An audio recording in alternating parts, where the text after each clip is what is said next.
Americans who've been to or traveled to Europe, what's something Europe has changed in your mind that now you can't let go? Okay, I could do 100 of these, but I'm going to start with politics. See, in America, what we think we have is this: a nice equal system where the extreme left and the extreme right are basically the same distance apart.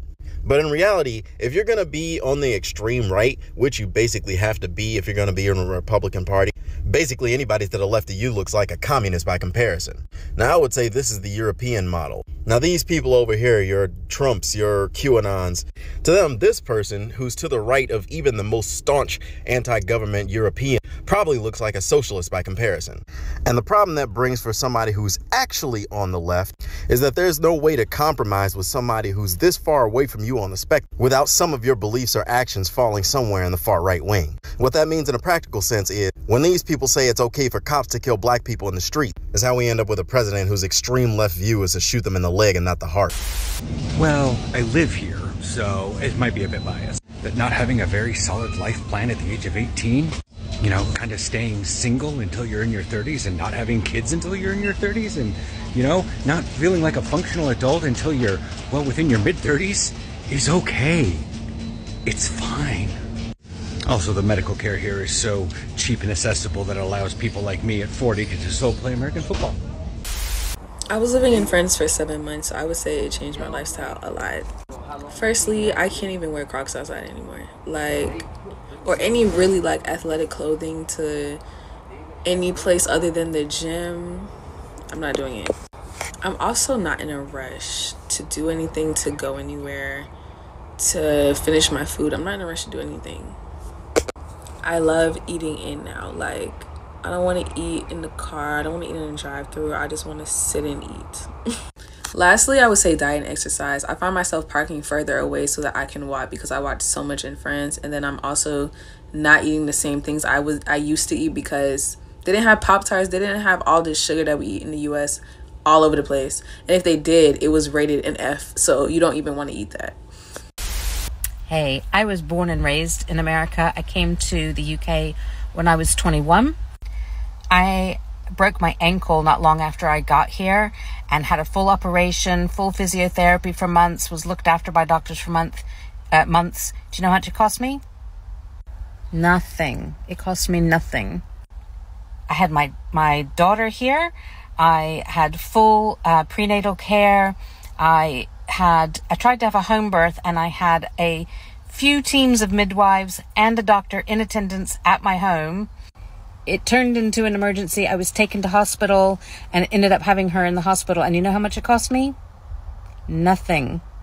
Yes, I do pay national insurance, but it's I don't know, £10 a month or something. I don't know, maybe it's more. I'm not sure what I pay, but it's not very much. And my healthcare is free.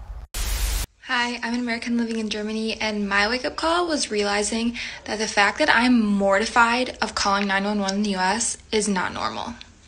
In the US, you don't call 911 unless it is a near-death experience because that shit's expensive. You either take some Advil, chug some water, and sleep it off, or if that doesn't work, someone can rush you to the urgent care. But we still don't call 911. And that's not normal. There has to be a deeper reason behind why America and Japan are the only countries in the world that wash their eggs. And if I know anything about how America likes to cut corners, save $1 at the expense of the people, I don't feel like I will like the answer once I get it. So I've had the luxury of being in Sweden for about 4 months now. And the first thing I noticed when I got here was the quality of the food. The quality of the food is so much better than what it is back home in the US. Even the fucking McDonald's, you can tell the food is real, it's real chicken, it's real beef, it's real fucking food. And compared to back home, nah. We have a lot more options of fast food and all that type shit back home, but the quality of the food is just so much better here. It's fresh, it's real, and back home, hell no. I would never eat Burger King back home, but here in Sweden, it just tastes so fucking good for some reason. And also the safeness. I have not felt unsafe not once while I've been here in Gothenburg. So, yeah. This is going to sound strange, but the milk in America really creeps me out. I'm not American, I'm British, but I live in America. And back home, our milk goes off within a few days of opening it. And it stinks, like it's got lumps in it, you can tell that it's off. But the milk in America legit lasts for like weeks. And that really creeps me out. I don't know if I'm going crazy. How cheap it is to travel. This is applicable for the rest of the world, not just Europe. But accommodations and public transportation is so cheap in Europe. And traveling is a lifestyle. It's so different in the United States. Like if you want to travel cheap in the US, you got to hitchhike, got to be a dirty kid, you got to train hop. People still do that in Europe, but you don't have to. You can stay at hostels for $10 a night. You can get a train ticket to a different country for $20. You can ride the subway across the city for $1. And it'll take 15 minutes. Now, of course, this depends on what city you are in Europe, but you're also encouraged to travel there. Unlike the United States where everything revolves around working. Very simple, public transport. You can't tell me in the majority of U.S. cities that people openly take public transport and are confident, feel safe, feel like it can get them anywhere. Public transport, 100%. Like, I don't know what I would do without public transport in the UK. Even if I got a car, the idea that you can jump on a train to get from one side to the next side of the city, the idea that even from a standpoint of like trains and transportation in general is just much better in European countries. Like if you disagree, whip it. That they overfeed us and our portion control is outrageous, and the food quality that we have in America, it's trash. Would you also accept the submission of the culture shock a European gets when we come to the States? Mind you, when they told me that we were gonna go live in the States, I was stoked. Because for me, the US was Six Flags, Universal Studios, Disneyland, In-N-Out Burger. But over time, I started falling in a sort of uncanny valley. It was the food. Cheese was just a block of plastic. Have you ever seen what mozzarella is supposed to look like? And I slowly started realizing that everything tasted chemically. So you have ginormous vegetables, but they taste like nothing. I realized that the difference in volume is just made up of water. Now I realize why so many of you, in order to spice your food, you have to put powdered garlic and powdered onion instead of the real thing. It's because it's dehydrated. You need less volume to get the same punch. But go get thee some garlic in the Mediterranean. It will knock you off your feet. It is pungent. You just use the fresh thing. You don't need the powdered version.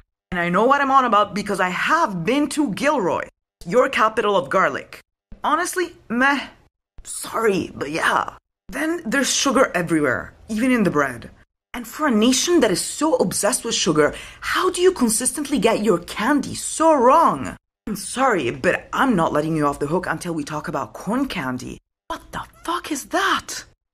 Does anyone actually eat that? Why is it so popular? Have you ever had a nice like French gelée? Oh my god. Have you ever had candied violet petals? I'm salivating already. I've already covered how weird your chocolate tastes. Everything was just consistently in this kind of uncanny valley. Like the house is made of drywall. Where's the stone? Where's the cement? Where's the brick? I mean, I was a kid, but after a while my mother asked me, how are you liking living in the States? And apparently I said, it's creepy because it's like Disneyland, but without the fun. And everything looks like the thing, but isn't the thing. I mean, I could go on, but you brought food as an example, and I just thought I'd respond in kind. You know, I know it's difficult to leave the States, but if you get a chance, come back. Welcome you with open arms. But I'm gonna leave on a positive note for you. There are a few things that nobody can do like the US. These are not gonna be like gotchas. Number one, peanut butter. Amazing, and it's a you thing. Number two, but this is my main thing, New York cheesecake. Nobody in Europe does it like you. They do this weird no-bake cheesecake. Not the same thing. Cherry pie. Anything Cajun spiced, all amazing. Your Napa Valley white wines are okay also. Not amazing, but okay. Red velvet cake. Insanely good. Pancakes and French toast. Your breakfast laps, but I could only eat it if I was really hungover. Do you want more culture shock examples? Let me know. I went to Europe in 2018 when I graduated college, and I went by myself on a tour group. I was there for about a month, but because I knew I was going to be traveling so much, I had only packed a carry-on. And I was so excited by the time I got to Europe, I realized I didn't pack my hairbrush.